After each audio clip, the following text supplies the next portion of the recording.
Pour accomplir sa mission. C'est vrai que les mois ne devaient pas passer. Mais la mission ne peut pas continuer. Jusqu'à l'enlèvement de l'église, où sa mission prendra, on peut dire un stop. Ça ne peut pas faire l'enlèvement de l'église. Mais ça peut être l'enlèvement de l'église. Nous avons une grande question à déposer. Sans même les termes de ce mot. La question est la suivante. Pourquoi le Saint-Esprit? Moi d'abord de voici. Pourquoi le Saint-Esprit? Nous avons donné le passage de Jean 14, verset 16 à 18. Chacun de nous a déjà lu ce passage.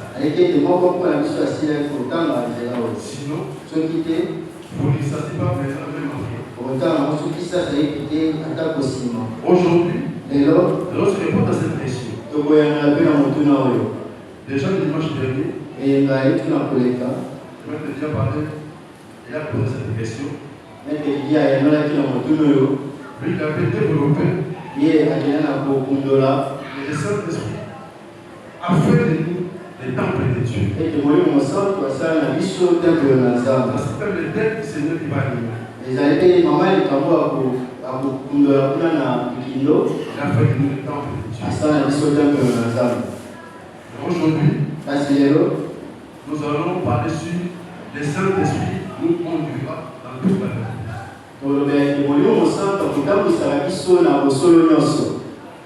Il vous conduira dans toute la vie.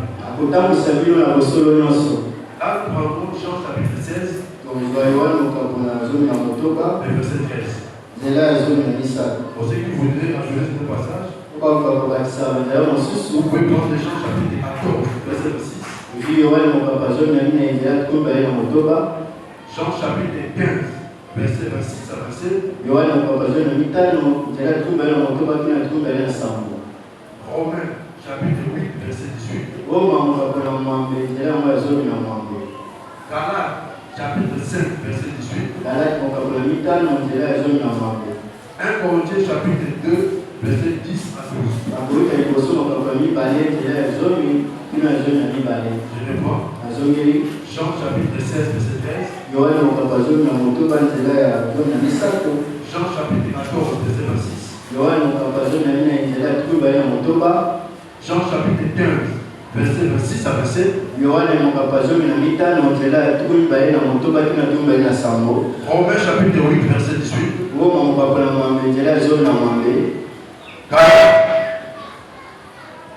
Galates chapitre 5, verset 18. 1 Corinthiens chapitre 2, verset 10 à 12. Mais principalement, nous allons lire Jean chapitre 16, verset 13. Je vous invite à se mettre de dépôt.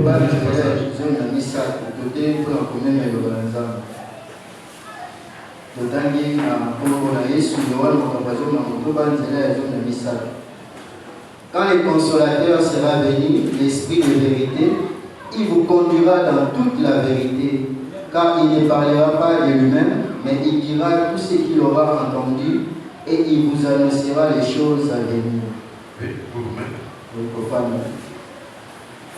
Là, j'ai pu ajouter toujours le même verset de la version parole vivante.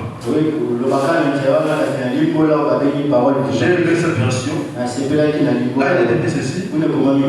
Quand l'Esprit de vérité sera venu, il vous conduira vers la vérité tout entière. Car ce qu'il dira, il ne tirera pas de son propre fond. Il répétera seulement ce qu'il aura entendu lui-même. Et vous annoncera ce qui doit arriver. J'ai aimé vraiment cette version. Quand vous prenez Jean chapitre 14, dit qu'en Jean chapitre 17, Jésus faisait un discours de réforme. Parce qu'il doit quitter ce ciel pour rejoindre son Père. Parce que dans les jours qui devaient venir, il devait arrêter et mourir. Mais pendant qu'il était en train de parler avec ses disciples, voyant que l'écrivain était devenu morose, il a donc cette promesse. Une promesse puissante et assurante. Il a dit ceci. Après mon départ, le Père enverra un autre consolateur. Ce consolateur s'appellera Éphérété. Il aura entre autres pour mandat de vous conduire dans la plénitude de la vérité. De vous faire découvrir la volonté de Dieu. Mais aussi de vous annoncer les choses qui doivent arriver dans les fils du temps. Je réponds. C'est vrai que Saint-Esprit, dans son mandat, il a pris ses aspects. Mais le mandat que nous parlons ici dans Jean 16-13, premièrement, il faut conduire dans la plénitude de la vérité. Il vous fera découvrir la volonté de Dieu. Et vous annoncera les choses qui doivent arriver dans les temps. C'est-à-dire dans l'avenir.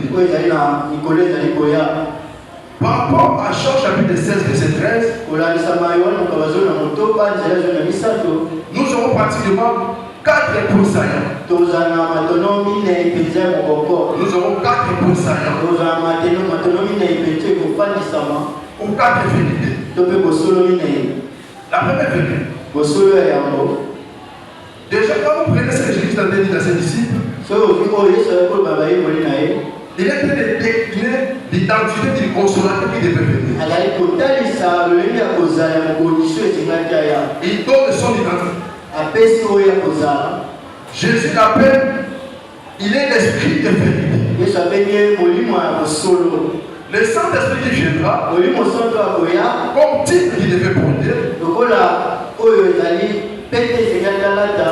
l'esprit de vérité. Mais pourquoi Jésus l'appelle l'esprit de vérité? Il a plusieurs raisons, mais j'en prendrai que 3.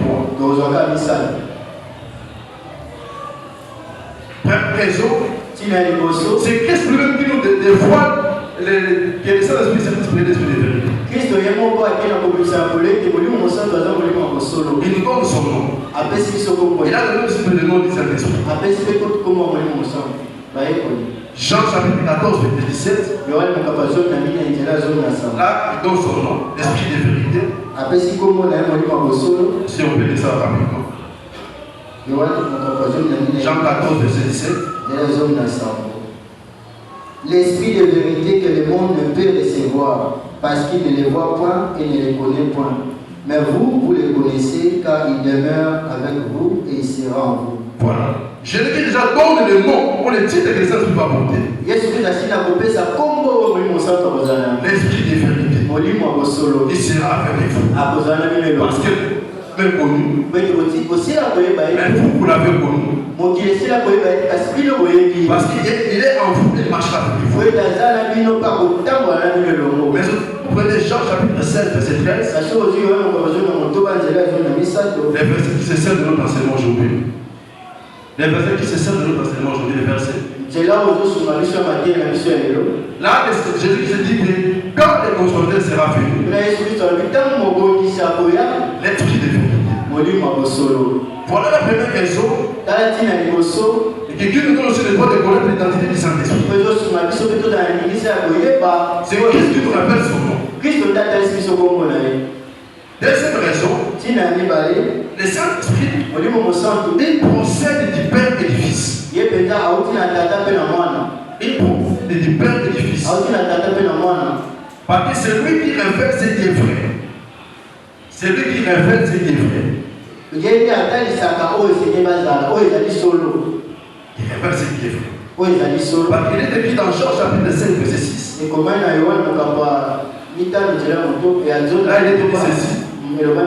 C'est l'Esprit qui rend témoignage parce qu'il est l'Esprit, parce que c'est l'Esprit qui est la vérité.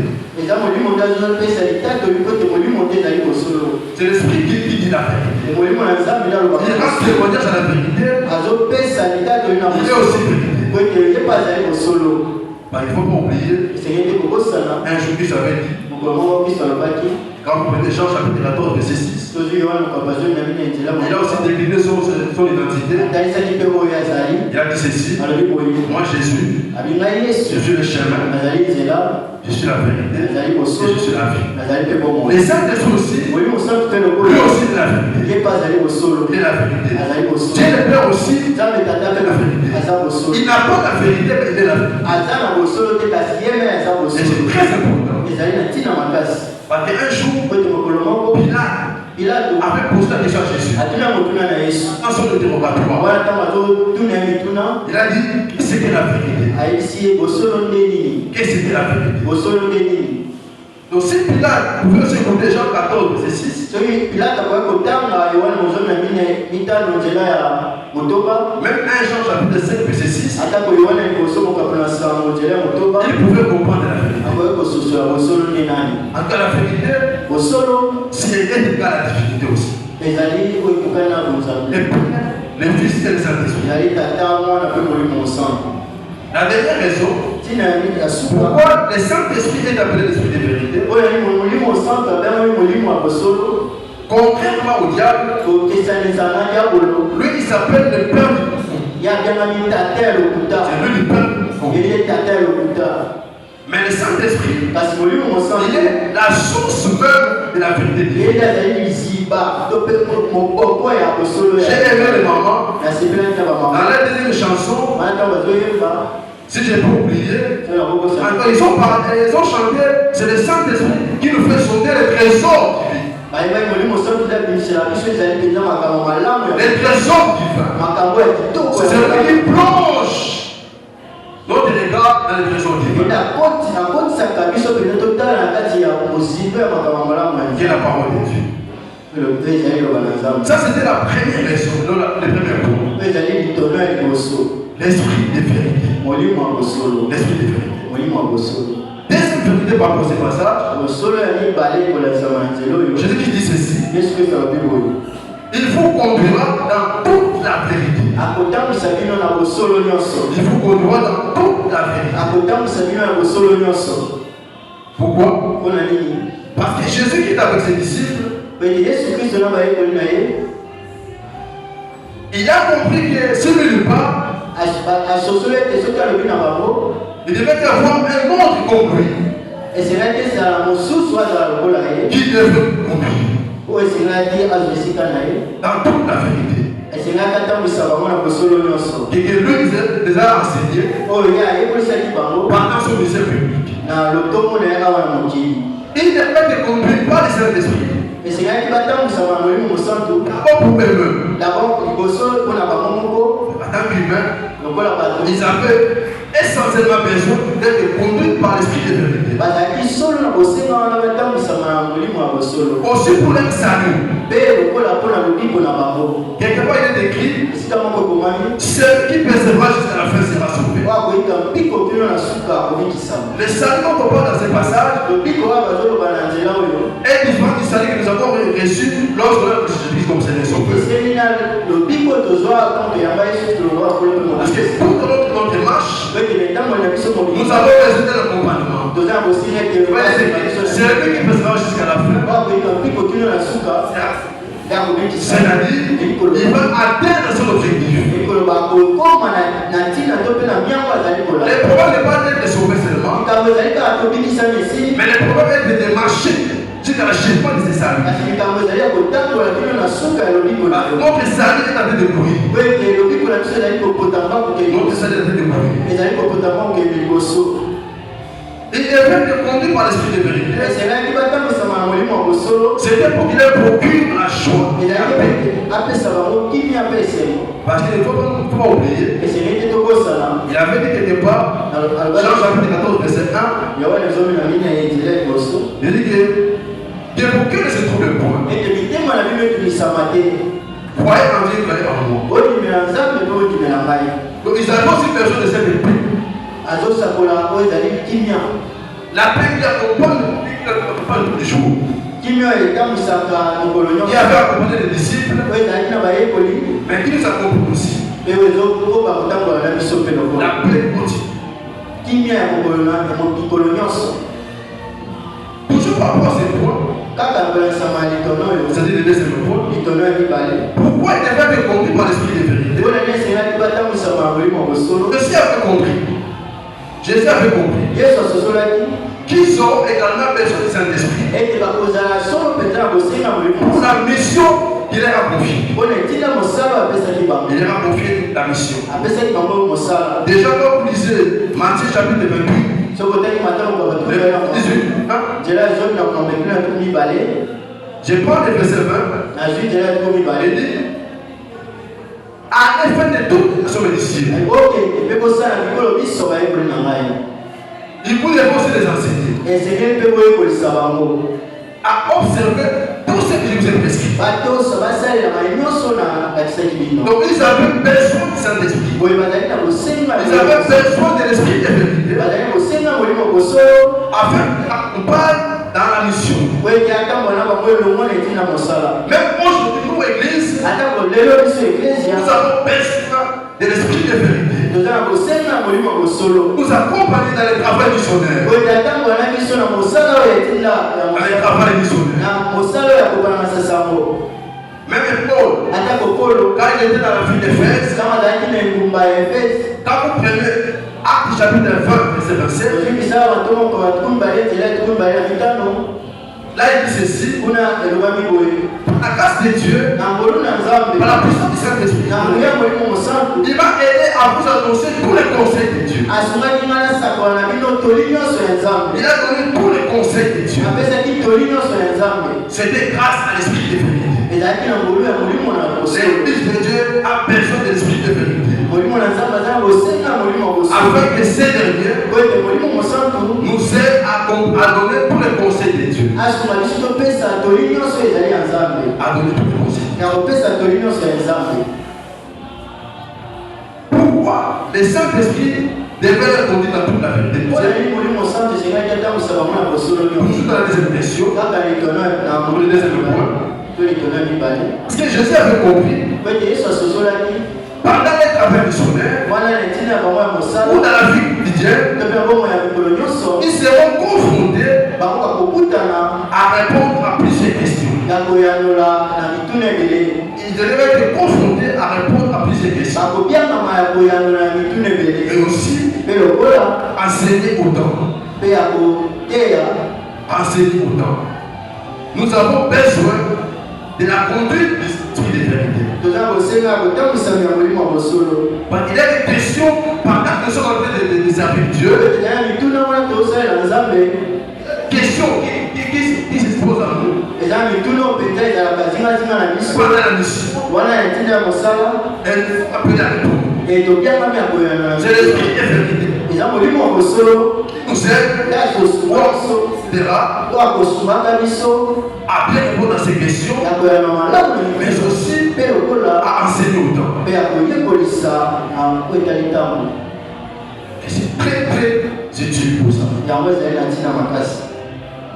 Mais Jésus connaissant que les mandats qui vont dans Ne demandez de consolateur de Dieu. Pendant qu'il est parlé, les sables n'étaient pas encore dans l'année permanente. Il devait venir. Quand vous prenez Jean chapitre 16, verset 12, là il dit ceci. Moi Jésus, j'ai encore beaucoup de choses à vous dire. Mais vous ne pouvez pas les supporter. Vous les portez maintenant. Je réponds. J'ai encore beaucoup de choses. Mais vous ne pouvez pas le comprendre et le porter maintenant. Mais il a fait compris que les disciples avaient des limites. Il devait y avoir un élargissement. L'élargissement de leur intelligence. L'élargissement de leur nation. Même nous aujourd'hui, nous avons besoin du Saint-Esprit afin que nous comprenions la plénitude de la vérité de Dieu. La plénitude de la vérité de Dieu. Pourquoi? Parce que c'est le Saint-Esprit qui illumine notre intelligence. Celui qui illumine notre intelligence. Vous pouvez être docteur en philosophie. Vous pouvez être docteur en théologie.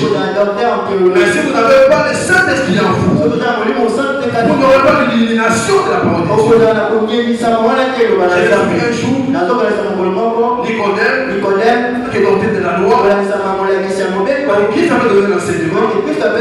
Celui qui venait de nouveau. Donc si on venait Nicodème ne veut pas pousser de ça. Il est venu auprès de Jésus. Mais explique-moi un peu. Quel est l'essence du Dieu dans cet enseignement? Donc suppose que Nicodème, lui était un PhD. Il était possédé de la cité. Un docteur de la loi. Mais il ne comprenait pas cet enseignement. Nous avons besoin d'être illuminés par le Saint-Esprit. Qu'il éclaire notre intelligence. Qu'il éclaire notre intelligence. Qu'il nous communique quelle est la pensée de Dieu par rapport à ce que nous lisons. Je me souviens un jour, l'un des gérants de la reine d'Éthiopie, était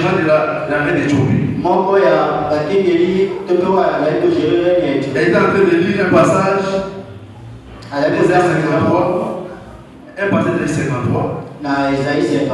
Mais il ne comprenait pas ce qu'il disait. Ça comme un journal. Mais il fallait que quelqu'un puisse venir. C'est vrai parce que quelqu'un du Saint-Esprit. Si je ne m'abuse pas, c'était Philippe. Tu l'as envoyé vers ces gérants de la reine d'Éthiopie. Pour lui donner une intelligence par rapport à ce passage. Parce que ce passage parlait sur Jésus. Sur sa passion. Pour aussi acheter un peu. Ils avaient l'intelligence pour comprendre ce passage. Les concours du Saint-Esprit nous donnent une compréhension exacte de la parole de Dieu. Une compréhension exacte de la parole de Dieu. Quand vous prenez Corinthiens chapitre 2, le verset 10 à 12, quand vous lisez au début de ce chapitre, Paul parle aux Corinthiens. C'était des gens qui étaient illuminés dans la sagesse humaine. Parce qu'à ce temps-là, avant ça, il y avait plusieurs philosophes. J'ai pensé. Je pense encore à Socrate. Je pense à Thalès.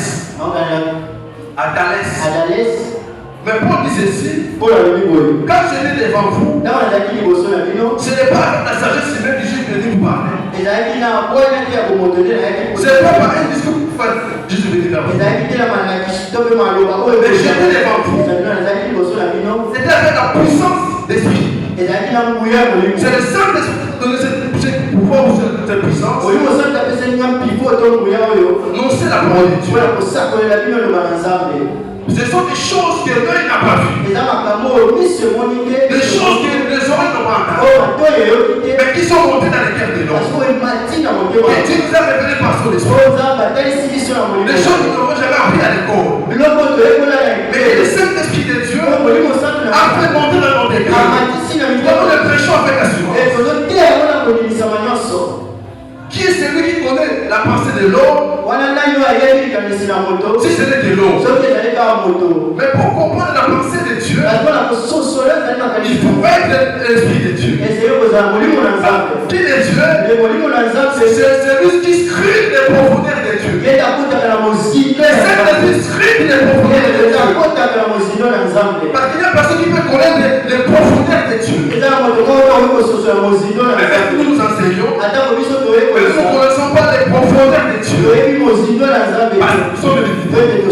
Parce que les jours où on va comprendre les profondeurs de Dieu, la terre sera perdue. La terre sera perdue. Les Saint-Esprit, il faut prendre dans toute la vérité.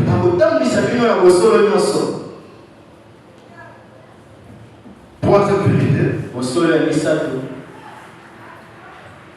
Là, c'est dans Jean chapitre 16, verset 13 à 15.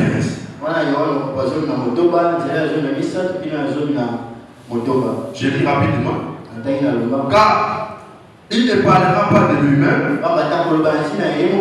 mais il dira tout ce qu'il aura entendu. Et il vous annoncera les choses d'avenir. Il me glorifiera. Il prendra de ce qui est à moi. Eux vous l'annoncera. Tout ce que le Père a est à moi. C'est pourquoi j'ai dit qu'il prend de ce qui est à moi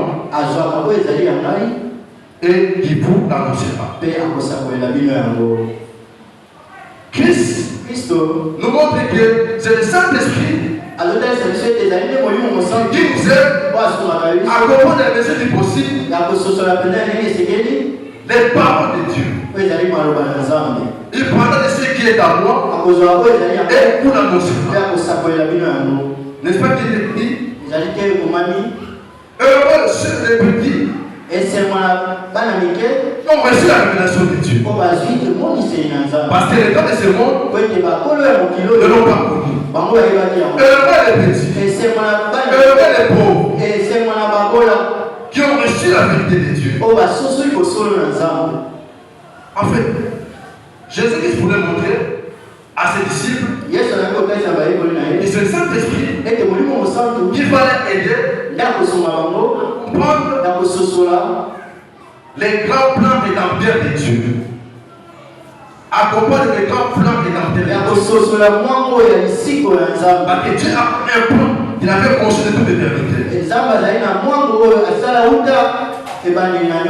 C'est le Saint-Esprit qui devrait aider ses disciples, même qui nous aide aujourd'hui, à comprendre les plans rédempteurs de Dieu. Les plans rédempteurs. Par rapport à ces passages, les Saint-Esprit vont vérité maintenant. Quelle est la vérité qu'il veut nous enseigner ici? Les Saint-Esprit nous conduit à comprendre la personne et l'œuvre de Jésus-Christ. Il nous aide à comprendre la personne et l'œuvre de Jésus-Christ.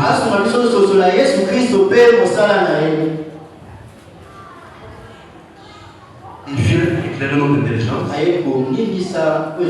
par la parole de Dieu afin que nous comprenions le plan rédempteur de Dieu. Mais aussi Après Jean chapitre 7, verset 13 à 15, le Saint-Esprit, il ne fait pas contredire Jésus. Il ne fait pas contredire Jésus. Encore moins, il ne donne pas une nouvelle doctrine. Dans son mandat, il ne porte pas une nouvelle doctrine. Il prendra de ce qui est à moi. Il va vous le révéler. En d'autres termes, il prend ce qui est de Dieu. Il vous le révélera. Par rapport à sa mission dans cette troisième vérité, ça montre une parfaite harmonie. Une parfaite harmonie qui existe entre Dieu le Père, entre Dieu le Fils, ainsi que le Saint-Esprit. Il y a une étroite collaboration. Personne n'exclut l'autre. Il faut conduire dans toute la vérité. Le Saint-Esprit ne vient pas contredire Christ. Mais qu'est-ce qu'il viendra? Il viendra mais glorifier. Il viendra glorifier. Il viendra m'encenser. Il viendra m'encenser.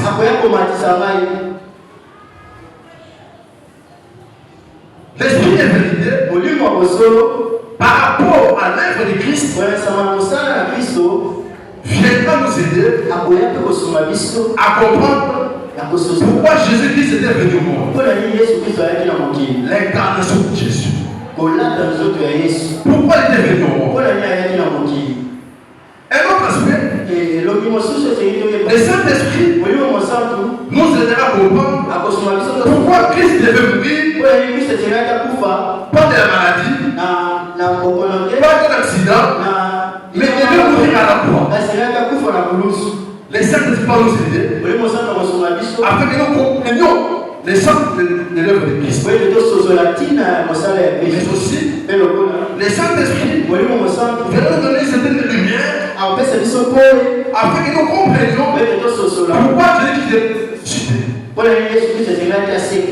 5e jour, pas le 11e jour, mais le 3e jour. Aussi, le Saint-Esprit viendra nous aider à comprendre pourquoi Jésus devait rajouter son Père au ciel. Donc ces grandes questions, ça constitue même le nœud de l'évangile. C'est ce qui dans 1 Corinthiens chapitre 15, verset 3 à 4. C'est le nœud de l'évangile. C'est le nœud de l'évangile. Ce sont les fondamentaux. Les Saint-Esprit de nous éclairer fondamentaux. Et comment ces fondamentaux peuvent signifier dans notre vie quotidienne. Comment ça, quelle est l'implication dans notre vie quotidienne.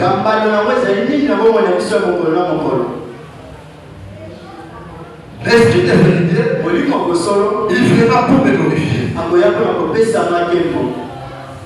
Quand vous prenez Jean chapitre 15, verset à verset, là Jésus se disait, si jamais il reçoit l'esprit de vérité, ils seront capables de prêcher et de vivre l'évangile. C'est le Saint-Esprit qui rend l'évangile vivant. Il rend l'évangile vivant dans nos vies. Parce qu'ici, nous devons écouter ce qu'on appelle la vérité encyclopédique. Une tête est remplie. Une tête est remplie de versets. Le pasteur a dit ceci. Il avait un ami. Il avait une grande connaissance de l'évangile. Il pouvait citer par cœur. Ça ouvrit sa Bible. Je ne sais pas si je mens. Il avait une connaissance encyclopédique. Il avait une mémorisation de la parole de Dieu. Les Saint-Esprit nous aident à annoncer la parole de Dieu. Je vais le dire aujourd'hui. Ce qui m'a permis de mémoriser certaines paroles, c'est un verset biblique. En dehors de travail du pauvre Asia, car il nous enseignait dans les affermissements. Il nous disait chaque fois, chaque semaine, il faut retenir un verset biblique. C'est un verset biblique qui nous sont très familiers. Et qui ont des idées. Là, les biens ont félicité. Mais on ne parle pas ici de cette vérité encyclopédique. Mais nous avons une compréhension profonde de la parole de Dieu. Personne est l'œuvre de Jésus-Christ. C'est-à-dire là, vous quittez une connaissance encyclopédique, une connaissance intellectuelle, mais à la révélation spirituelle. À la révélation spirituelle. Je vais faire une parenthèse ici. Je vais faire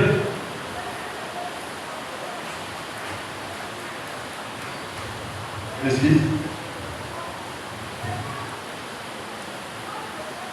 On peut chanter là dedans. On peut chanter là depuis moi.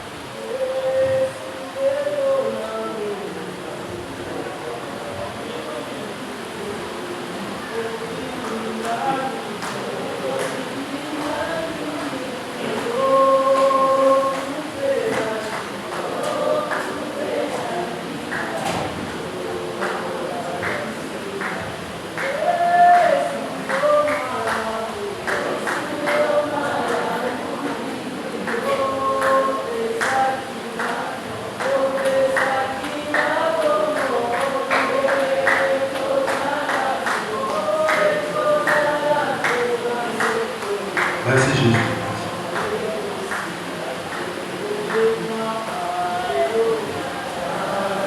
Merci Père, merci. Je disais, si là vous êtes un peu de bout d'eau, vous pouvez vous déplacer. Vous pouvez vous déplacer, prendre de place. J'ai dit, je veux faire une parenthèse par rapport à la conduite du Saint-Esprit dans notre marché. Au cours de la recherche de la volonté de Dieu. Le Saint-Esprit nous conduit dans la vie de tous les jours. Pour que nous n'ayons pas seulement une connaissance encyclopédique, mais que la parole de Dieu soit vécue de manière quotidienne. Plus nous dépendons du Saint-Esprit, plus nous développons l'intimité avec Dieu, plus encore, le Saint-Esprit nous communique la volonté de Dieu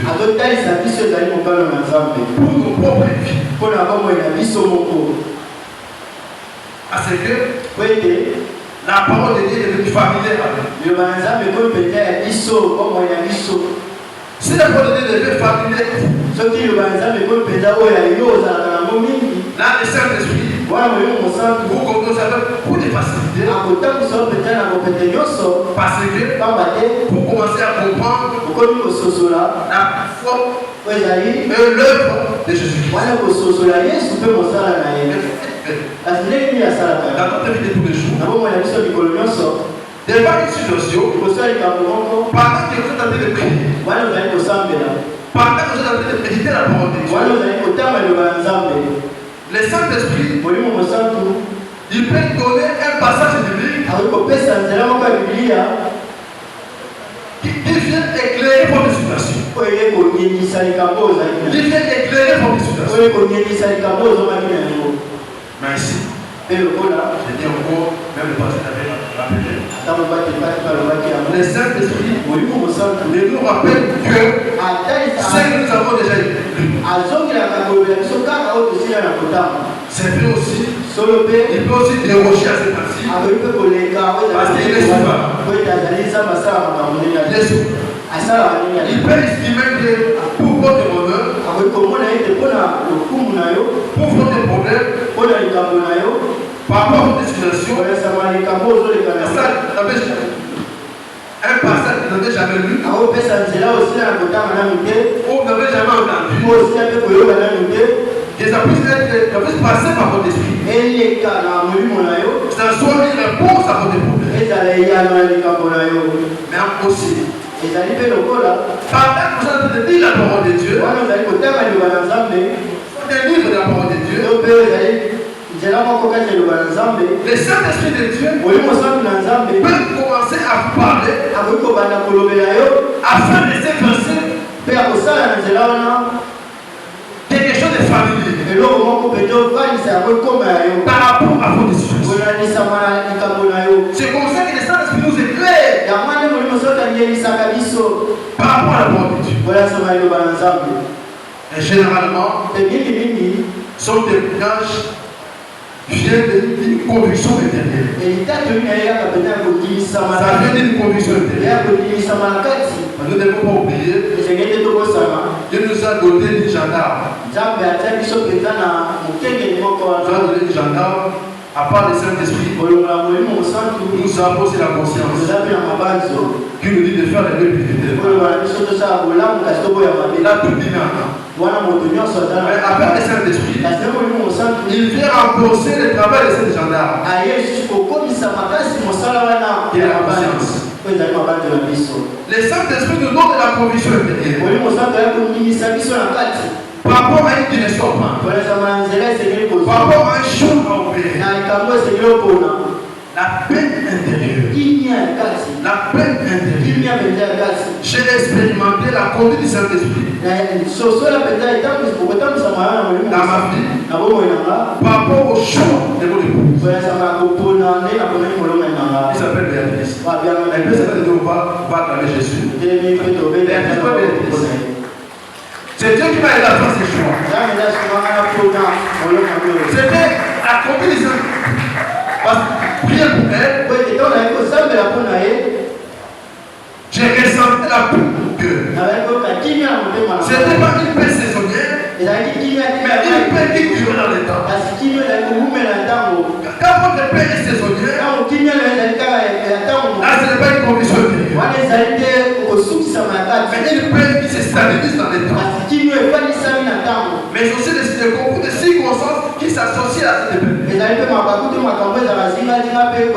C'est comme ça que le Saint-Esprit nous conduit. Mais aussi, le Saint-Esprit peut aussi nous donner une alerte. Ou encore un avertissement. Pour vous dire quoi? La décision ou le choc que vous voulez faire ne vient pas de Dieu. Là, on est de paix.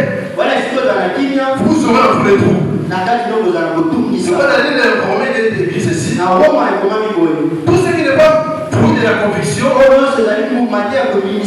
est péché. Et péché. Je ferme cette parenthèse.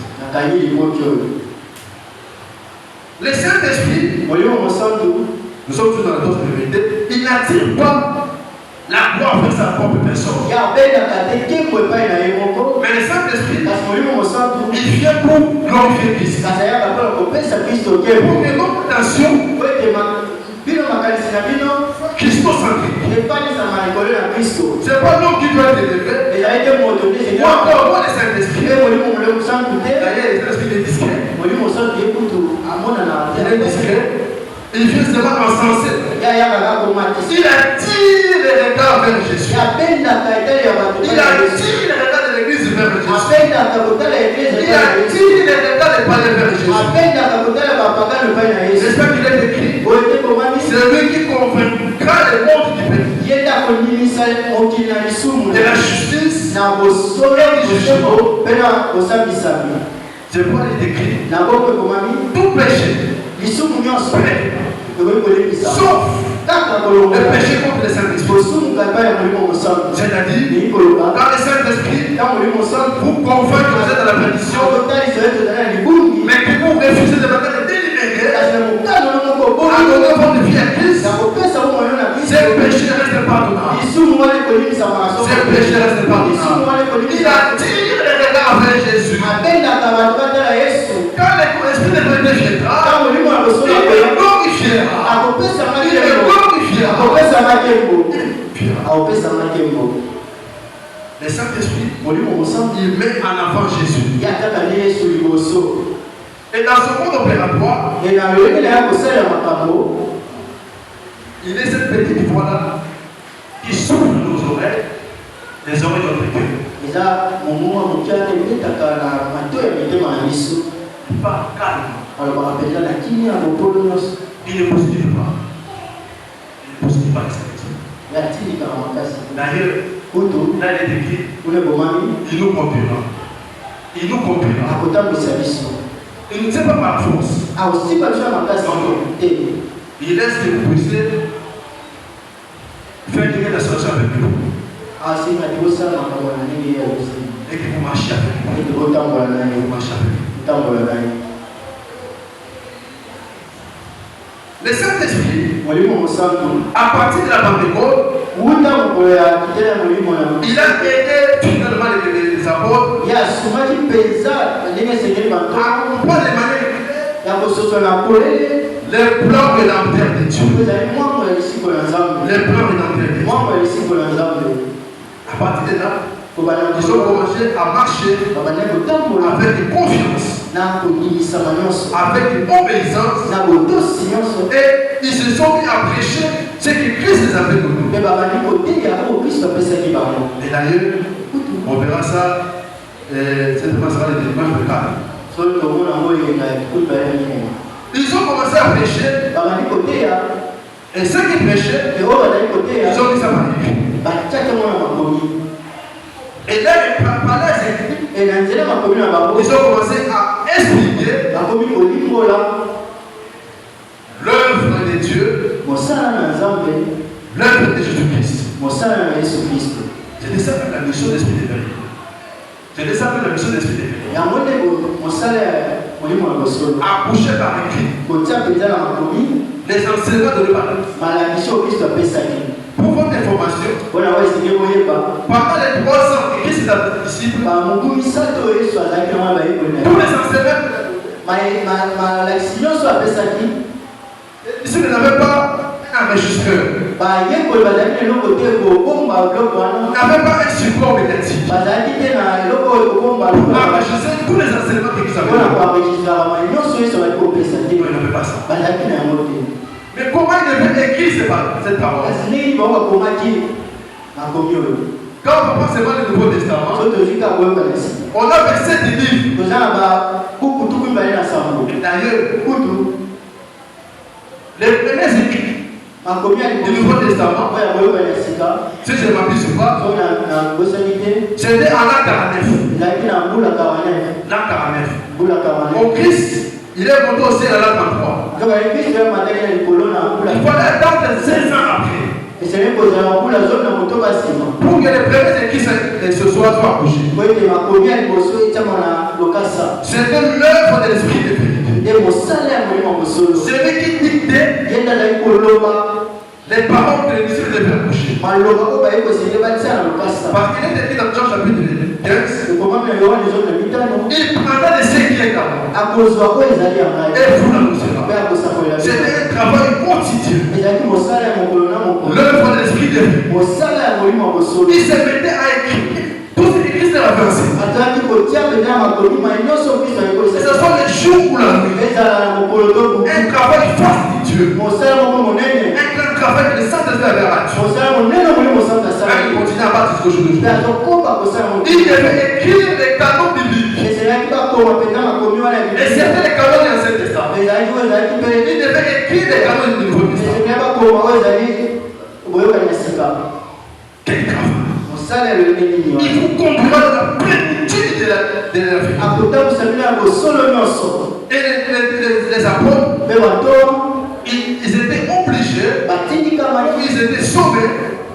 À partir de ces écrits-là, expliquer la vérité aux autres. Tu vois les écrits. 2 Timothée 3, verset 16 à 17. Toute écriture est inspirée de Dieu. Et utile pour enseigner. Quatrième et dernière vérité.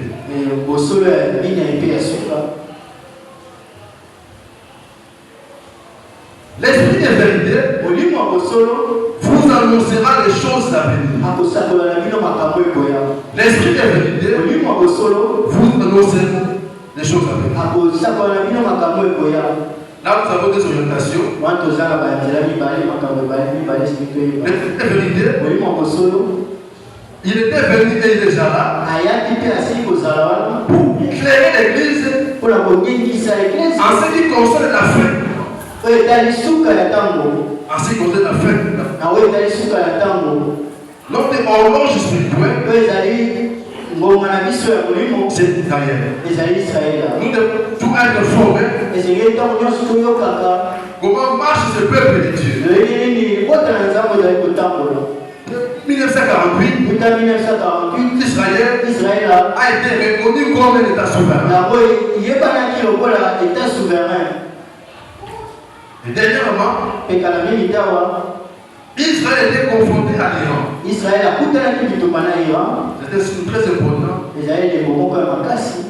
Ça fait partie de la prophétie d'une guerre d'Israël avec ses voisins. Là, c'est la prophétie d'Ézéchiel. Voilà, c'est la prophétie d'Ézéchiel. Et il vous éclairera pour les choses à venir. C'est le roi chant. Il a été créé à l'île de Patmos pour recevoir des choses qui devaient venir après. Les 22 chapitres de l'Apocalypse. Et le nom de ce qui est et ce qui doit venir. Des événements apocalyptiques et des événements eschatologiques, des choses de la vie.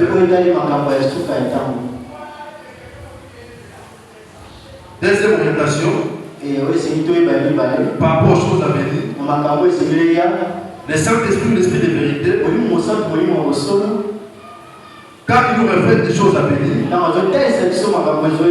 je parle des choses à venir ici,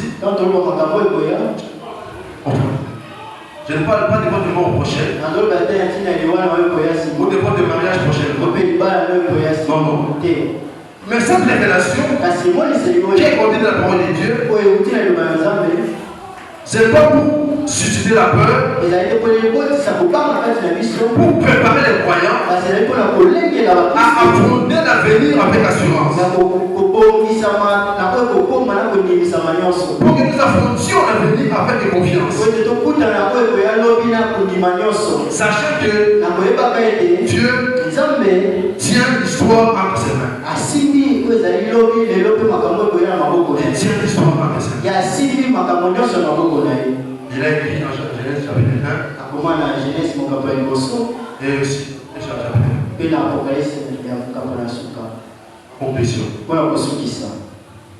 Le Saint-Esprit, il est appelé l'Esprit de vérité. Y compris, il guide croyants dans la compréhension de la parole de Dieu.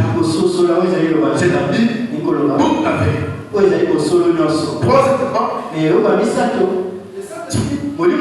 il révèle la gloire de Jésus-Christ. Et ne parle pas de son propre chef. Et enfin, le Saint-Esprit, il nous donne la perspective des choses de venir. Tu marches avec lui. Tu marches avec lui dans ta vie. Dieu vous bénisse.